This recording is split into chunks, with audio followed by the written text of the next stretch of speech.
This is the X-Zone Broadcast Network, broadcasting worldwide on broadcast affiliates and satellite program providers, including CNN Broadcast Network, Sirius Satellite Network, Star Media, Good News Radio Network, Angel Broadcast Network, Wiki Broadcast Network, and WPBN TV. For more information on the X-Zone Broadcast Network, visit us at www.xzbn.net.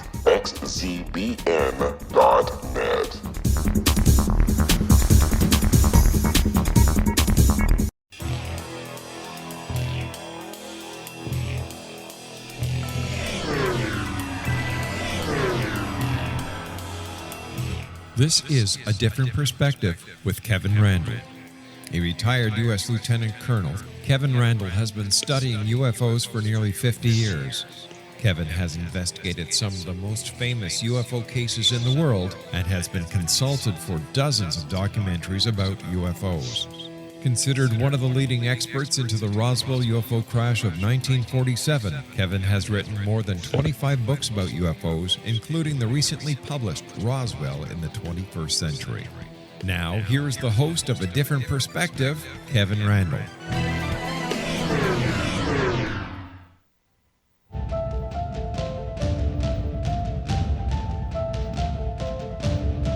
And believe it or not, we are back from our 167-hour hiatus, which means we didn't do anything for the last, basically, week. I am joined today by Lorna Hunter. She is a native from Minnesota and a farm girl with a lifelong interest in science and nature. Her education focused heavily on the scientists, but when she joined MUFON and began to seriously delve into the mysteries of ufology, she added science to the mind to her curriculum and is currently pursuing a degree in psychology. She's working as a UFO investigator, and being an objective skeptic led her to take a course in criminal investigation and evidence preparation, which in turn led to a job as a death investigator and eventually to becoming a member of TIPS. She says she is honored now to be working with a team that allows me to take my investigations into life's greatest mysteries one step further. I introduce Lorna Hunter. Lorna, are you there? Hello, Kevin. You are there. I thought for a minute you'd skipped out on me. I was just listening to the intro. Daunting. Well, it's what you sent me, so or sent to me. I suggested I go to, I suppose. Going into this, I mean, we delve into ufology here mostly, but I noticed that you also do paranormal investigations, and we'll get to that a little bit later. But you've been involved in some of the, I guess, biggest UFO cases in Minnesota, or at least know about some of the biggest cases. UFO cases in Minnesota. One of them known as the Tin Can Man, which you kind of alerted me to. Was it last summer or the summer before? I forget. Yeah, 2015. 2 years ago already. Oh my God, I can't believe that. Can you give us just briefly a sketch of Tin Can Man? And I ask you this because we're going to have to take a break here shortly, so be aware of that. Tin Can Man. Okay, October 23rd, 1965, a young man was coming home to Long Prairie, and his car stopped, and on the road in front of him was what he described as a spaceship. Looked like a rocket, and more frightening than the spaceship was that there were three little creatures underneath the ship that he described as tin cans with legs. So that's why it's called the Tin Can, or a lot of people call it the beer can alien spaceship, because that's the size the little critters were. So you're saying they're about 6 inches tall? Yeah. And they were in the shape of a pop can or beer can. Yeah. And they were moving around under their own volition. Yes, they were on little matchstick. He called it matchstick legs. And what happened after his car stopped? He saw the rocket ship, and it looks, from the illustration, looks kind of like the classic V-2 rocket with sitting on the fins and the whole kit and caboodle there. What happened after that? Well, after a few minutes, they disappeared up underneath inside the rocket ship, and it took off and disappeared. Did they climb up the ladder? Started back up, and it doesn't say. It just says they, disappeared up inside of it, and I don't recall any mention of any ladder. Okay, and when he says his car started again, it started by itself, or could he just now start it? It doesn't say that, and that's one of the classical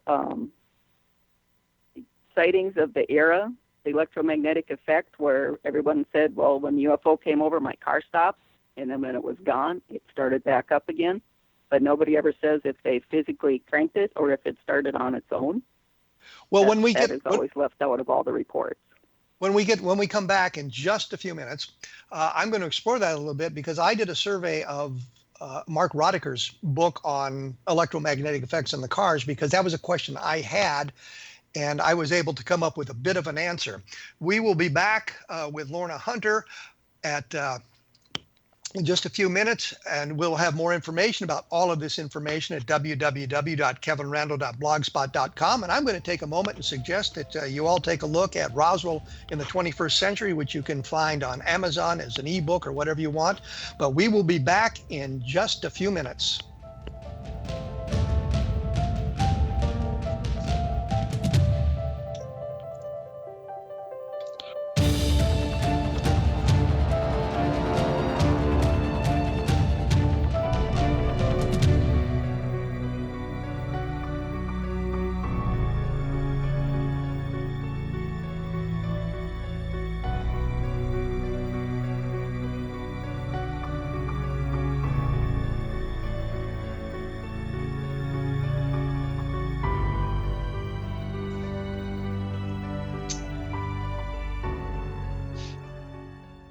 Hi everyone, Rob McConnell here, and I wanted to spend a moment on internet streaming. Everybody has heard about internet streaming, but not many know much about it. Did you know the internet streams just about everything? Movies. From new releases to old classics. TV shows. Almost every show, every episode, and much more. But the question has always been, how do you do it? Well now, thanks to the folks at 123 Ready TV, I have the answer for you. They have developed a simple program app, 123 Ready TV, that you install on your Windows PC, Android smartphone, or Android tablet that can have you streaming like a pro in less than 5 minutes. You truly won't believe how much is available or how easy it is to do until you try. And for a one-time cost of only $19.99, this product is a real winner. To learn more about 123 Ready TV, visit our website at www.xzbn.net.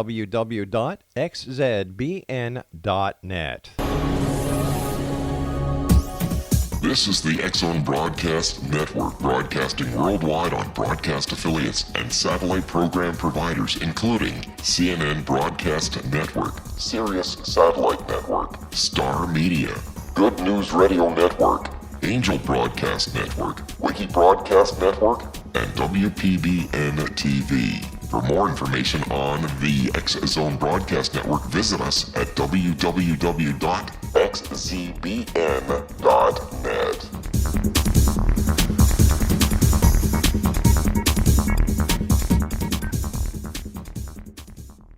How would you like to be able to read other people's minds? Well, the next best thing is here. When you know how to read a person's name, you know how the person thinks, feels, and behaves. Each letter in our name holds a key to unlock our true essence. Our name contains both our gifts and challenges in this lifetime. Mnemology science discovers personality secrets hidden in the placement of the letters of our names, including the first and last impression people remember about us. Sharon shows us how to interpret the arrangement of letters as outlined in her book, Know the Name, Know the Person. Sharon Lynn Wyeth created mnemology science after 18 years of research and testing her theories, and has supported thousands of people around the world in understanding themselves and others better.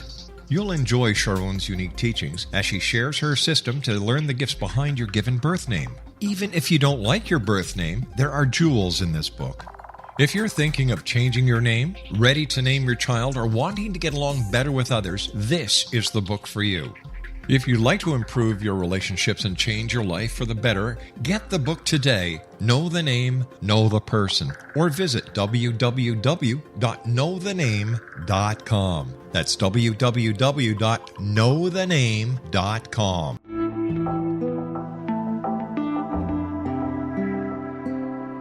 Take a step back in time and discover old Florida cuisine at Marsh Landing Restaurant in Fellsmere, Florida.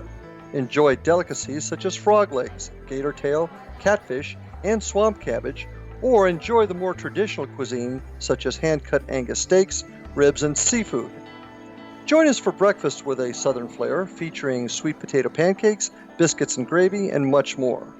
Planning a party? Marsh Landing's private dining rooms can accommodate groups from 8 to 80 people. While you visit, enjoy the historic pictures, artifacts, and stories that line the walls. Marsh Landing is truly a unique experience. Marsh Landing Restaurant, 44 North Broadway in historic downtown Fellsmere, or visit marshlandingrestaurant.com. Marsh Landing, old Florida cuisine at its best.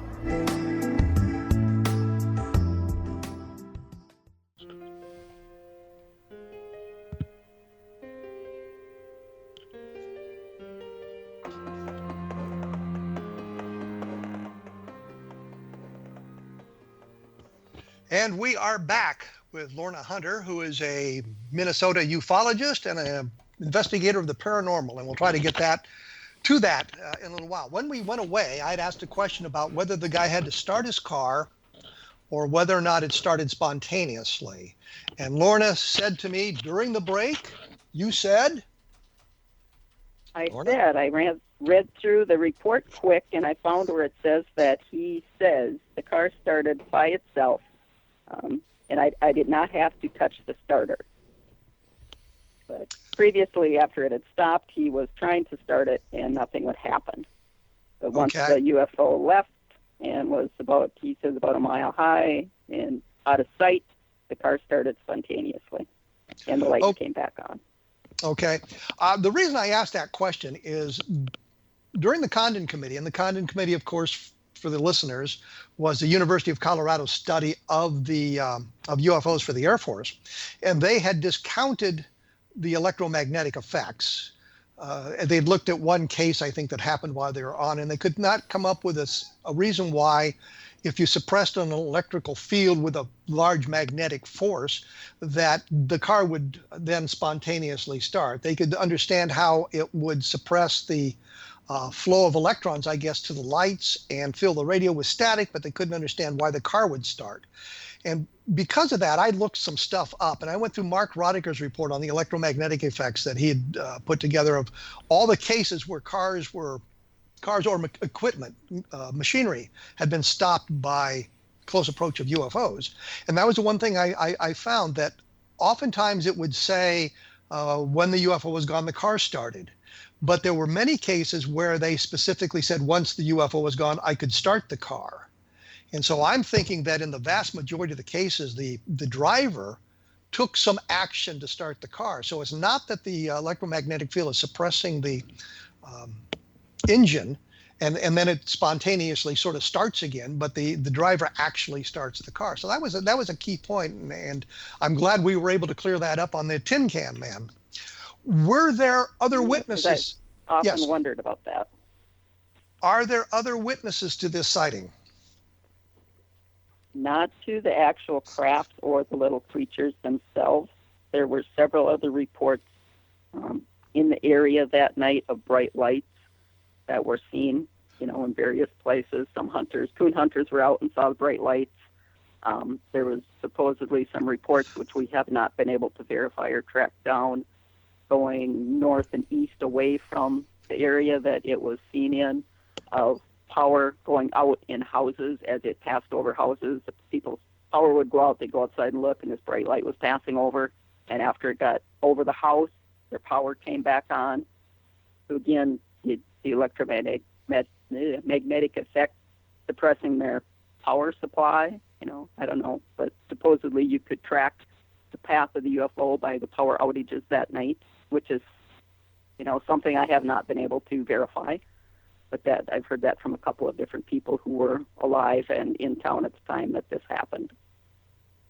Well, this kind of harkens back to the Levelland sightings from 1957, where we had a lot of people in different locations around Levelland, Texas, reporting the object. And as they approached the object, or the object approached them, their car engines died, their radios filled with static, their lights went out, and then when the object was gone, and in a number of the cases here, it also mentioned that the person actually took some action to start the car again or start their vehicle. But there were people in, I think, 13 locations around Levelland, Texas, which is right next door to Lubbock, for those of you who are visualizing a map. But I've never heard anything like this, where the object was sitting on the ground on a highway, stopped the car, and then after it left, you could kind of track the progress of it through its suppression of electrical systems in various locations. And you say you have not been able to verify that, but you've heard it from some other people. Right. Which, yes, it would be a wonderful case if we could verify that. But from 50 years ago, how do we verify that? I'm sure the power company, if the power was out and came back on, they're not going to have records of it. The sheriff's department didn't have records because nothing was, digitized or put on computers or anything back then. Oh, we've thrown all that stuff away. I said, do you have the report that was filed that night? And they looked at me like I was crazy. No. That would all be gone. I said, oh, okay, it was worth a shot, because I would have liked to have seen the original sheriff's report, because the young man did drive right into Long Prairie and go directly to the sheriff. Scared out of his wits. The sheriff verified that, even several years later when we were looking into it for MUFON. He said, I said, poor kid was white as a sheet. Was there any residue left on the highway when the craft took off? Did anybody notice anything like that? I have some reports that there were 3 lines of possibly an oily substance on the road. I have a report of a young man who went out with his grandpa and said there was like concentric circle cracks in the tar in a concentric circle form. Again, it's not, back in the day, they didn't go out and investigate this with forensic science like we would do today. It's okay, big deal. I'm sure nobody went out and marked the spot off exactly, and nobody knew who, all the onlookers who went out later and looked had no clue where exactly it happened, right? I think the gentleman that you talked to said that the sheriff's son mentioned that someone had come up and gone out with a Geiger counter. And that was news to me until he contacted the newspaper last year and talked about the sighting. Well, what's interesting about some of these old cases, and I realize that oftentimes the investigation was left to private UFO researchers.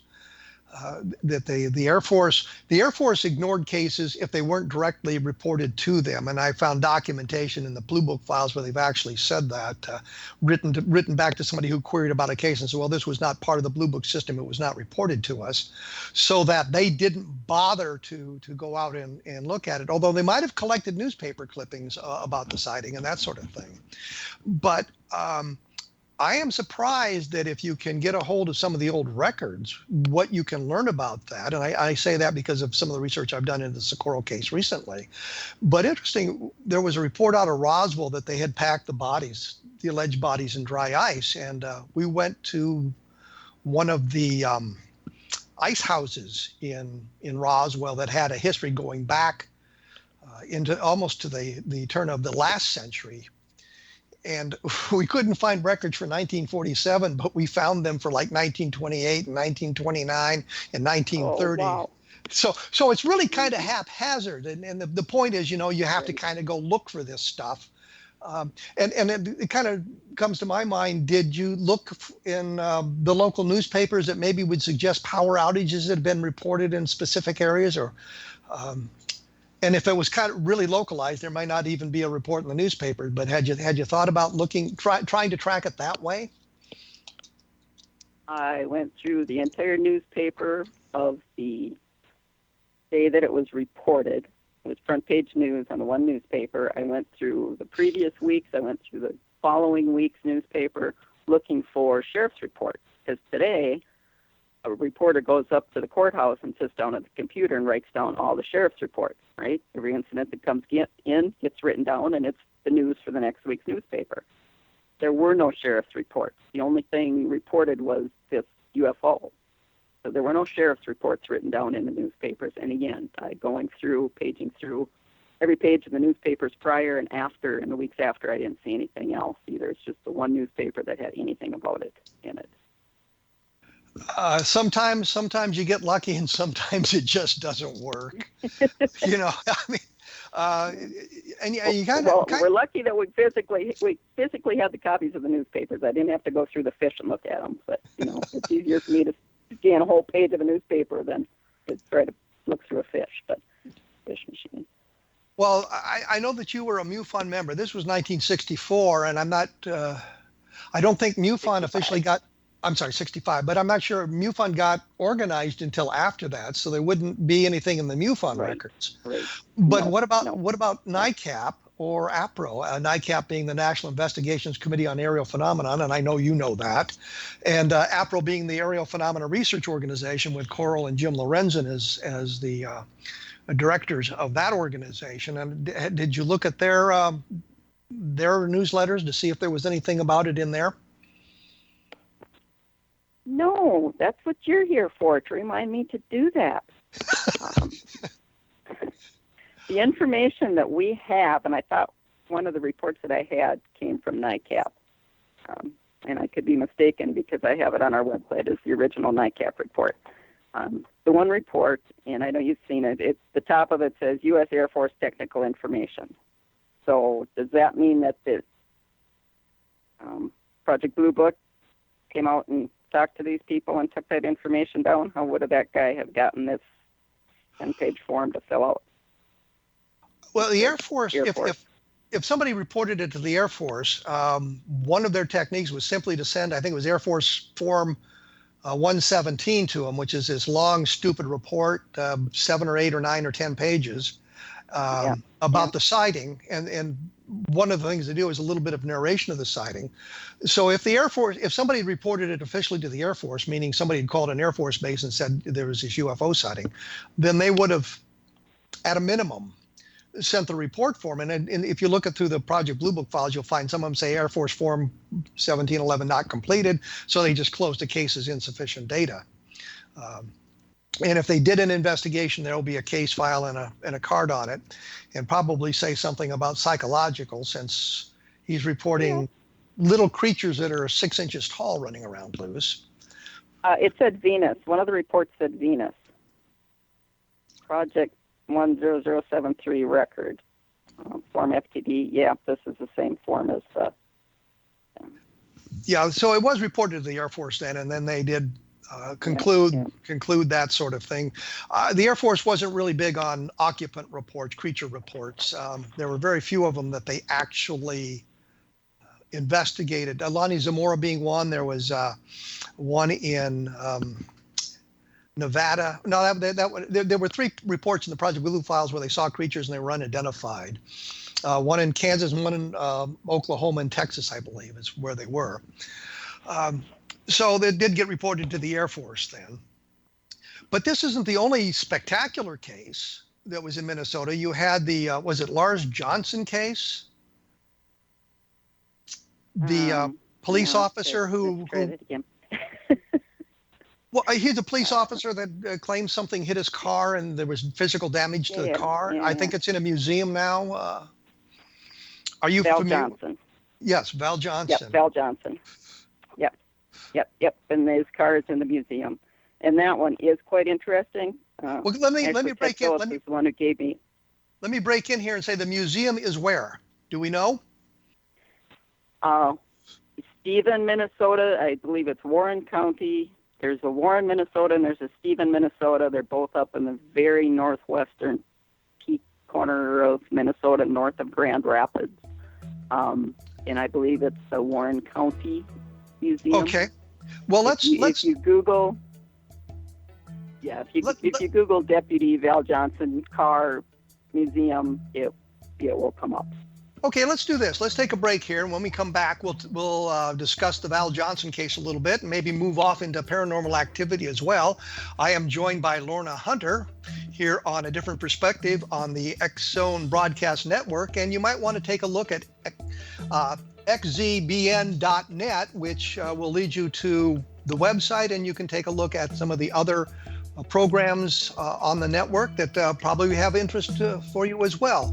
We will be back right after these messages, and remember, you can get more information. Hi everyone, Rob McConnell here, and I wanted to spend a moment on internet streaming. Everybody has heard about internet streaming, but not many know much about it. Did you know the internet streams just about everything? Movies. From new releases to old classics. TV shows. Almost every show, every episode, and much more. But the question has always been, how do you do it? Well now, thanks to the folks at 123 Ready TV, I have the answer for you. They have developed a simple program app, 123 Ready TV, that you install on your Windows PC, Android smartphone, or Android tablet that can have you streaming like a pro in less than 5 minutes. You truly won't believe how much is available or how easy it is to do until you try. And for a one-time cost of only $19.99, this product is a real winner. To learn more about 123 Ready TV, visit our website at www.xzbn.net.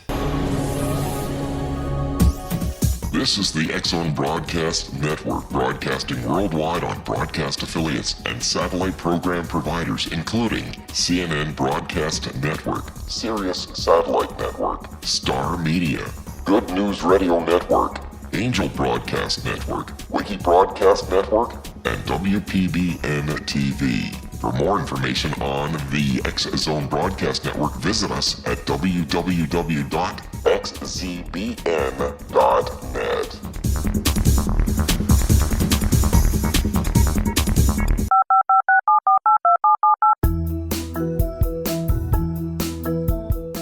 Did you know that when you're on the road with limited data or Wi-Fi, you can still listen to the X-Zone Radio Show with Rob McConnell, The Science of Magic with Gwilda Wiyaka, X-1, Dimension X, Space Patrol, and every minute of the X-Zone Broadcast Network by calling 213-401-0080, courtesy of Audio Now.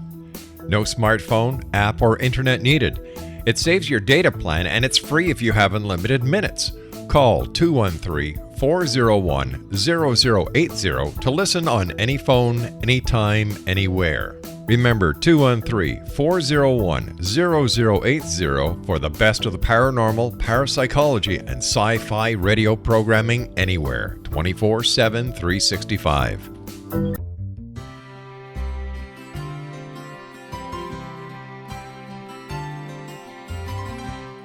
True healing must address 4 levels: physical, emotional, mental, and spiritual, for us to live joyful and productive lives. We tend to treat 3 of the 4, leaving the spiritual languishing. If you're tired of the same dysfunctional patterns cropping up in your life, Soul Balancing is for you. Trixie Phelps, owner and founder of Soul Balancing, is a naturally gifted energy healer trained in numerous esoteric forms, including shamanism. Trixie has created a powerful modality that safely and effectively clears your energetic field. A soul balancing session can remove interference, heal trauma, and restore your hope. Contact Trixie for a life-changing long-distance session today, www.soulbalancing.world.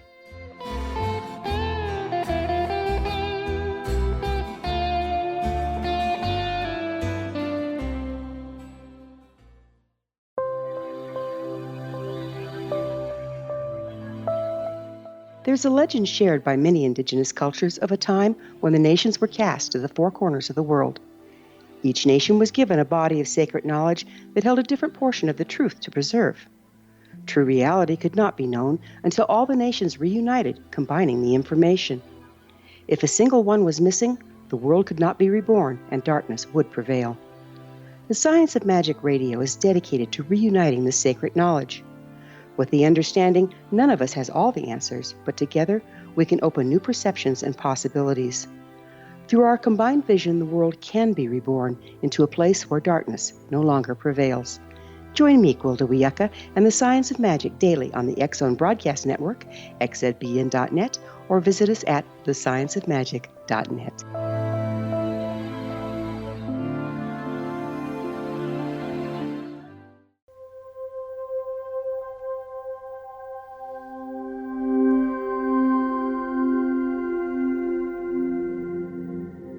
And we have returned with Lorna Hunter. Lorna, do you have a website you'd like to mention while I'm thinking about it here? Yes, my Lakes Area Paranormal Interest Group is lacig.org,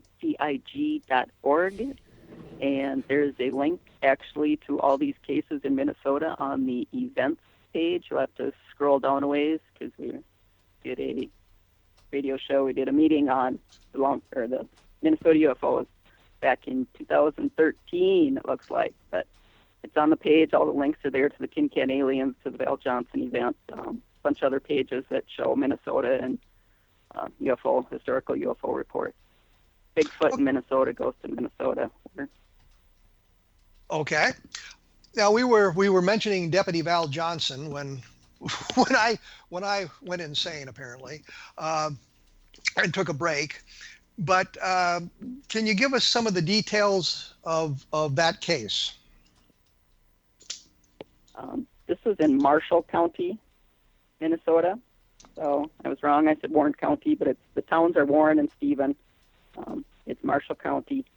It was August 27th, 1979, 1:40 a.m.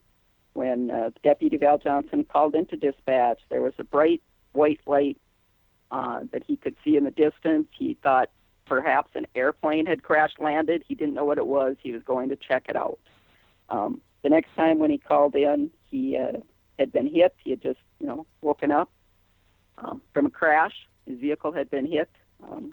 14 minutes were missing from both his watch and from his cruiser clock, dash clock. His eyes were burnt. They described it as like having welder burns to his eyes. The windshield was cracked. There was a lot of damage to the car. Cracked windshield, front headlights out, antennas bent, dents in the hood. The trunk antenna, the officer was unconscious, burns to his eyes, dash clock in his watch, 14 minutes, small hole in the speedometer glass inside. The car had continued, they could see the tracks on the road that he must have applied the brakes. The car had skidded down the road hundreds of feet after the impact. Skid marks for 100 feet with right angle turn into the ditch. So he ended up in the ditch unconscious after seeing this white ball of light. Well, when you say there was missing time, essentially, which is one of the hallmarks of an abduction case, is this? Did anybody explore that avenue? I suppose. I don't think so. I had never seen anything that said that it was, and I'm sure he was not going to be amenable to that. So he's got the missing time, but no research has been done into that. Well, I can understand why he would want to do that. 14 minutes, yeah. I know that a number of cases of police officers who were involved in kind of UFO reports have seen their careers kind of collapse because of that, a ridicule factor and that sort of thing. Did that happen to him? Was there any ridicule involved in this? I'm sure there was. What I know of him is when I was taking the criminal investigations class, there was a gentleman in my class from Park Rapids, and his secretary was Val Johnson's cousin. And she said, "You do not mention it to him. He will not talk about it. He wants to hear nothing about it." That's interesting. That's the same thing. That was the same thing with Lonnie Zamora in the Socorro case. I had a friend, Bob Cornett, and he was down there at the Very Large Array, that big radio telescope operation out just west of Socorro. I always think of it as a whopping huge array, but it's the Very Large Array. And because he was there, he called Zamora, and Zamora said, "Well, you can come over. We're having a barbecue and have some barbecue with us, but I don't want to talk about the flying saucer." And so Zamora would not talk about it. So I'm not surprised. I know a number of police officers who had reported UFOs soon left their job as police officers because of that sort of thing. And I'm not sure it's related directly to the UFO sighting, but it's the reaction of the people around them to the UFO sighting. And that's kind of what you're suggesting here, isn't it? Right. But they kept the car. If the county, if they're going to ridicule him, why did they keep the car? Why do they still have the car in the museum? Well, did he finish out his right? So he must have had a little bit of support. Did he retire from the police force, or did he eventually quit and take another job? I do not know. That I don't know.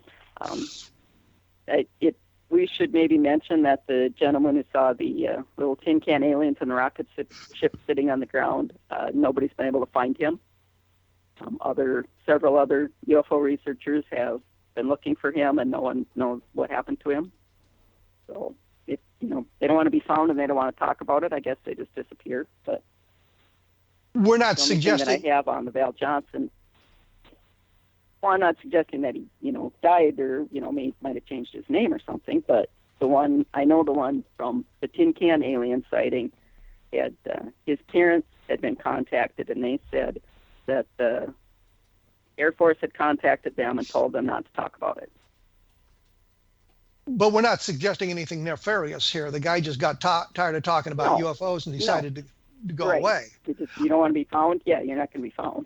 Well, I think, the problem, one of the problems with UFO research and people who pay attention to it, and when something like that happens, they always assume some kind of a conspiratorial aspect to it, suggesting the guy has disappeared because he saw the UFO. And then I guess there is a causal relation there, but it's not that the government disappeared him or the men in black got him. It's just he didn't want to talk about this anymore, and it may have impacted his job. It may have impacted his family life. And the guy in Alabama who took the picture of the alien, Greenhaw, I think his name was, eventually kind of did the same thing, decided to not talk about it anymore and go away. So, that's kind of an interesting aspect of this when you think about it, that people who see UFOs and then report them officially find themselves I guess the butt of jokes and the victims of ridicule, and that kind of turns them off to helping researchers, and it kind of turns other people off to reporting that. And I think mainly of airline pilots, Air Force pilots. If you see a UFO, then suddenly your abilities and your credibility is questioned, and you find your in the military, you might find your career derailed. In the airline industry, you might find yourself grounded. And we know of a number of cases where pilots have reported UFOs and found themselves grounded after that. So I can kind of understand that. But Deputy Johnson, he saw a light. Did he see a craft of any kind, or was it just a light coming at him? Just a ball of light coming at him. Did he? The interesting thing in the car, if you've seen pictures of the car, I have not been up to see it yet. That's on my list of things to do. It's about a 5-hour drive from where I'm at, so that's why it hasn't gotten done yet. And you need to make an appointment. The museum is only open certain days of the week. But there's one headlight on one side of the car that was broken, a circular dent on the hood. The windshield was shattered, which was inspected by the Ford Motor Company, inspected the windshield, and they said it had been pushed in and sucked back out. Circular roof emergency light was broken. The roof antenna was bent. The trunk antenna was bent, and they're not, not a 45-degree, 60-degree angle. What Ted Phillips said when he saw the car was that the bends in the antennas still had bugs on them. Like mosquito, you're driving down the road, you get mosquitoes, you get, whatever, bugs at night. They still had bugs on them, even when it was bent. So it wasn't like somebody took a pair of pliers and, held them on each side and bent these antennas. Well, we should point out Ted Phillips is, I guess, the guru of landing trace cases.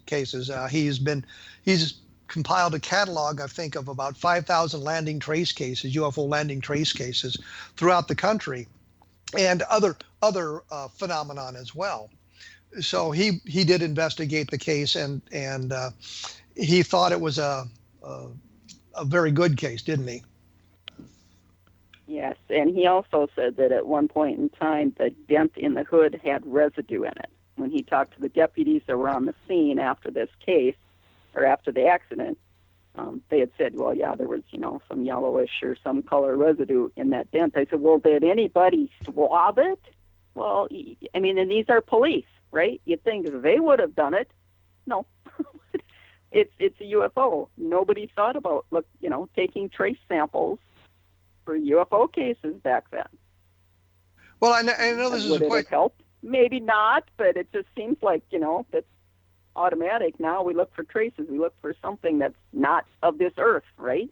That was left behind. Yeah, and I find that in lots and lots of UFO cases. They didn't repair the car then? It's still in the condition it was after the incident? Right, yeah. They took it out of service and preserved it? That seems like an awful big expense for a county to do. Yeah, I questioned that at the Paracon. Wasn't it, let's see, the guy, Chad Lewis from Wisconsin, that said he had an answer for that when I questioned that. Did somebody buy it and put it in the museum? Did the county, somebody came up with the money and bought the car and put it in the museum. Right after the incident? Yeah, well, apparently. Okay. They didn't fix it. They didn't drive it after that because our police cars, our sheriff's deputy cars are constantly in the shop. I mean, they're hitting deer all the time. So our cars are always in the shop, just being repaired and put back out on the road. So yes, my question was why wasn't it repaired and put back out on the road? But for some reason, somebody did see the need to preserve it. But I'm not sure who came up with the money to save it. I was going to say it's private citizen then. It wasn't the Air Force that needed it for testing, or it wasn't the Condon Committee that wanted to look at it. It was some private citizen that bought the car. Either that or the museum. Was this? That did. This is a UFO museum? No, it's the county museum, and it covers a couple of counties up there because people are few and far between up in that area of the state. And if we wanted to be nasty, populated area. And if we wanted to be nasty, we'd say, well, there's not a lot to do in northern Minnesota, especially in the winter. I was going to say it's not like Iowa. We'll let that one slide here, where we do have a lot of things to do in Iowa in the winter, and that sort of thing. I want to get into pardon me? I said, yeah, but this happened in August. Okay. 79. I'm going to say that we're going to try to get to the paranormal when we come back here after a few messages and that sort of thing. If you want to take a look at more of this sort of thing, you can visit Lorna's website, or you can type Lorna Hunter into your search engine, and you can reach her that way and find out some more about what she has done. I will have some information at my blog at www.kevinrandle.blogspot.com in the next couple of days, and a link to the program if you'd like to listen to it again, and links to other programs that you might like to listen to if you've missed some of that. Also, I'm going to mention this as a book I did called Conversations, which has a paranormal theme to it that, since we're going to go into the paranormal, you might want to take a look at as well. But we will return right after this with Lorna Hunter of Minnesota.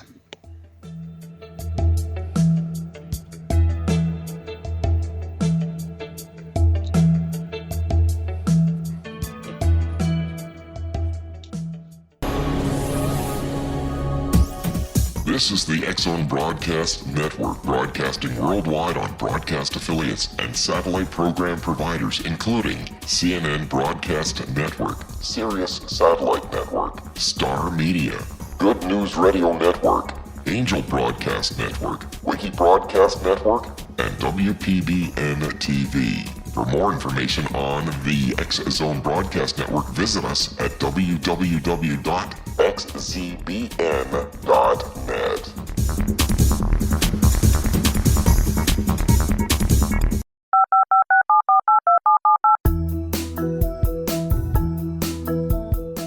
Did you know that when you're on the road with limited data or Wi-Fi, you can still listen to the X-Zone Radio Show with Rob McConnell, The Science of Magic with Gwilda Wiyaka, X-1, Dimension X, Space Patrol, and every minute of the X-Zone Broadcast Network by calling 213 213-401-0080, courtesy of Audio Now. No smartphone, app, or internet needed. It saves your data plan and it's free if you have unlimited minutes. Call 213-401-0080 to listen on any phone, anytime, anywhere. Remember 213-401-0080 for the best of the paranormal, parapsychology, and sci-fi radio programming anywhere, 24/7, 365.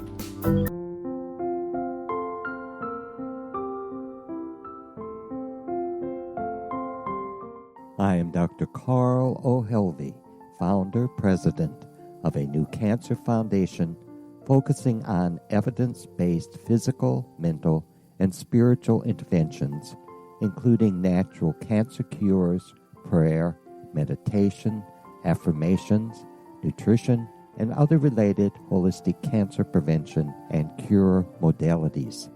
These are used in cancer education, research, and financing care. I ask for your help to continue this important work by donating at www.holisticcancerfoundation.com.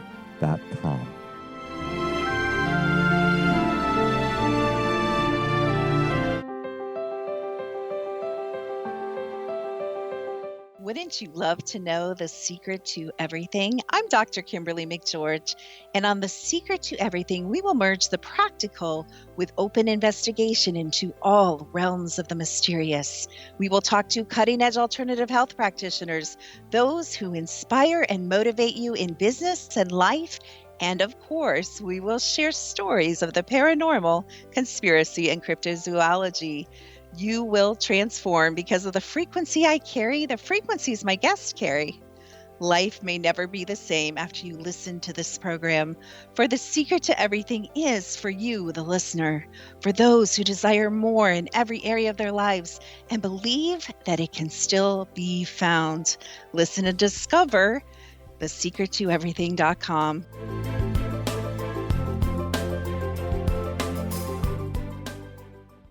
Little children aren't the only ones afraid of the dark. Millions of soldiers return from war zones with PTSD, anger, frustration, fear, and loneliness, much of which surfaces during the darkness of the night.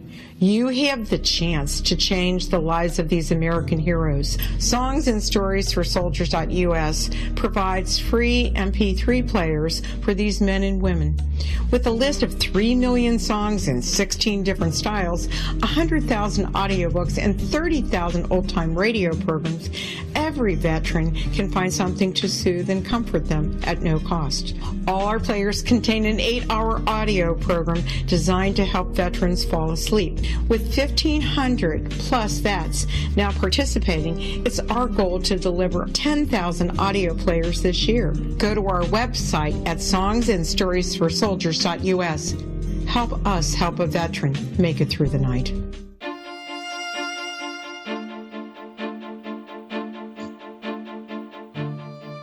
And we have returned with Lorna Hunter from Minnesota, who does ufology and paranormal investigations. And as usual, we get locked into the UFO aspect of it and not much of the paranormal. So Lorna, give us a little bit about the paranormal stuff that you take a look at. Well, mostly ghost investigations, haunted houses, haunted buildings. Specifically, our team, the International Paranormal Society, does historic buildings that are probably in need of restoration, and we work to raise money for these buildings, museums, whatever. I am the director of the Christie Home Museum in Long Prairie, which is a house museum.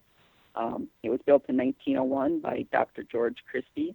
His family lived in the house until 1976, when the last son passed away. He was also a doctor. He had his clinic in the house. And when they died, the family gave the house to the city to be used as a museum. Needless to say, some of the family members and some of the maids are still hanging around in the house. So we have done investigations in the house. Actually, Adrian Lee wrote a complete little novella on the haunting of the house because it had just about everything you could ask for except a full-bodied apparition show up. And we had one that was close. Well, when you say a full body apparition, what do you mean? Well, we didn't see a ghost per se, but there's the thing called the full spectrum camera, and we have the misty outline shows up on the full spectrum. And the full spectrum camera means it sees outside the infrared and ultraviolet farther than our eye can see. It sees what our eye can't see.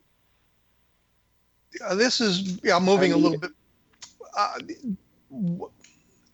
Is there a possibility that are you interpreting these images on the film? I guess you're interpreting these images as ghosts or apparitions. Oh, okay. I am very skeptical about this stuff, and I have to be able to recreate things. You know, if I can recreate a photo, it's not okay. You know, I can do that, so that's not a ghost. That's dust. You know, you have the flash on, it's dust, whatever. So we're not talking orbs, although we have plenty of those on film. Adrian Lee is a psychic, and he can see dead people. All right, I don't know how he does it. He's good. I'll give him that. When we were touring the house, he looked down the staircase and he said, "There's somebody standing at the bottom of the stairs. I'm going to take a picture with my full spectrum camera." And he did. And there was this mist in the shape of a person exactly where he said there would be one. But I don't know how it happens. I can't do it. There's some things you got to just say, okay, you know, but go for the hard evidence, right? That's a maybe. Interpreting the photo, you're correct. Well, I was going to say, but he brought the camera in. He brought the camera into the house, and the film was already loaded into it, so you don't know if there was some kind of double exposure. Digital. No, the digital camera. Digital camera. Yep, so everything's digital. Yep, everything's digital nowadays. So there's no loading. Oh my God! I just aged myself by immediately assuming that he had film in the camera. For crying out loud, I haven't used film in a camera in 15 years. So this was a digital camera. At least. Yeah. Okay. I do know that digital cameras sometimes register images that really aren't there. It has to do with the camera itself and the makeup of the cameras as well. Yes, the camera artifacts. Yes, I'm good friends with Mark D'Antonio, who is the MUFON guru for analyzing. He's photo analyst for MUFON. Yes, we've had him on the program. Yep, worked very closely with him, and so yeah, I know what's a good photo and what's not a good photo, what to throw out, what to keep, right? And there are some that you just have no explanation for. But you know there are some apps that can implant a ghost image within seconds into a digital camera, and they're available all over the place. Oh, absolutely, absolutely. I also know the people I'm working with, and the reason I'm with this, the International Paranormal Society, is because we do it right. I trust them, not to put ghosts in with apps. Right? But I have seen, and the one that comes to mind immediately was something, a program on one of the like the Discovery Channel or something, where they were doing dowsing. And the guy claimed they had found a coin. He dowsed out a coin, an old coin. He told, dig here, and they found this old coin. And when they went back and looked at the footage as they were shooting this, they saw the guy actually drop the coin into the bucket of dirt so that something was found. And so, I mean, there are all kinds of ways of faking this stuff. And you have to know the person you're working with. Is there anything that you can think of that would suggest they might be manipulating the data somewhat? Absolutely not. No, seriously not. Like I said, that's why I work with this team. I was totally skeptical of ghost hunters when I was in MUFON.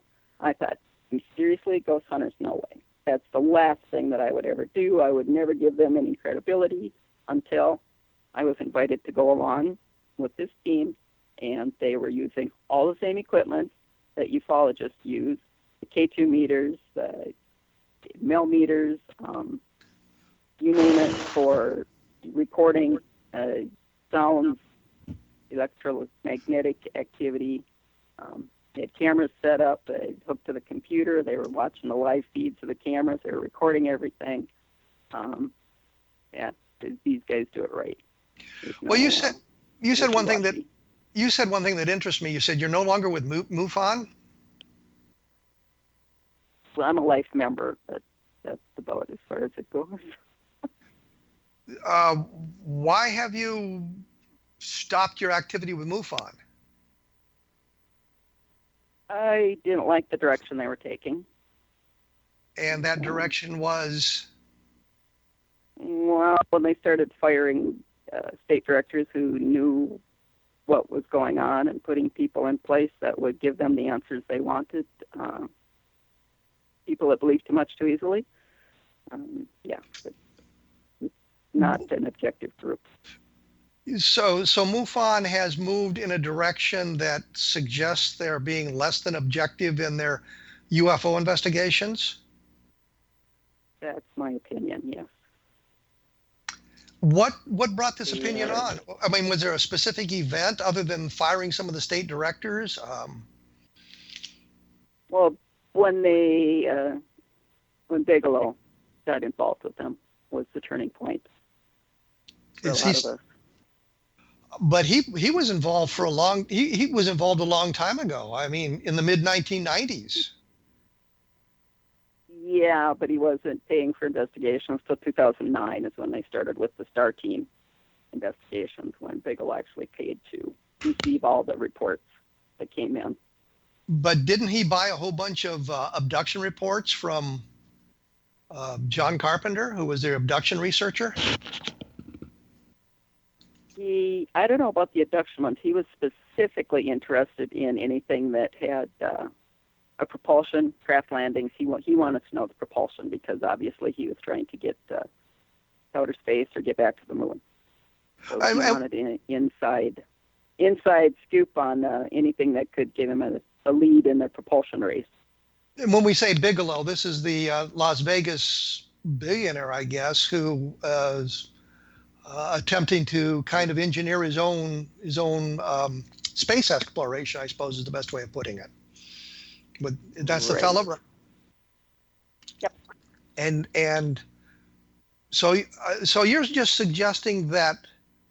I guess I don't understand how Bigelow is looking for specifics that would lead him in a direction that firing state directors would be a good plan. I mean, you'd want people who are skeptical and gathering proper data, not somebody who's just saying, yes, it's all extraterrestrial. Well, you'd think. My point exactly. Yeah. Okay. So you still receive the MUFON journal? Oh, yeah. I'm a life member. I'm just no longer investigating for MUFON. So you're kind of like Jim Mosley, who always bragged about being just a journal subscriber and nothing more. Right. There you go. Okay. Well, I know we veered off here because I wanted to talk a little bit about some of this ghost hunting stuff, but we're just right up against the clock here. We really can't do that. I mean, I'm very skeptical of these ghost stories, so I'm if I put you on the spot, I'm sorry about doing that, but I just wanted to make sure we had the proper information. What is your website again, real quick? lapig.org. I only got part of that. Like www. LA, Lakes Area Paranormal Interest Group. So it's the first letter in each of those words. And yes, that was LaPig. LaPig.org was done tongue-in-cheek because we know we get laughed at anyway because we're just the crazy UFO people. So. Well, thank you very much, Lorna, for taking your time to chat with us about these things. And I'm sorry I got off on the MUFON thing here at the end, but that kind of interested me, and I wanted to explore that. And as I say, we will be back next week with another program, and you can take a look at www.kevinrandle.blogspot.com, and I will have information about some of the things we talked about today there as well. And be sure to look at some of the other programming at xzbn.net, which is the X Zone Broadcast Network, for some of the other fine programs on it. And we will return in 167 hours.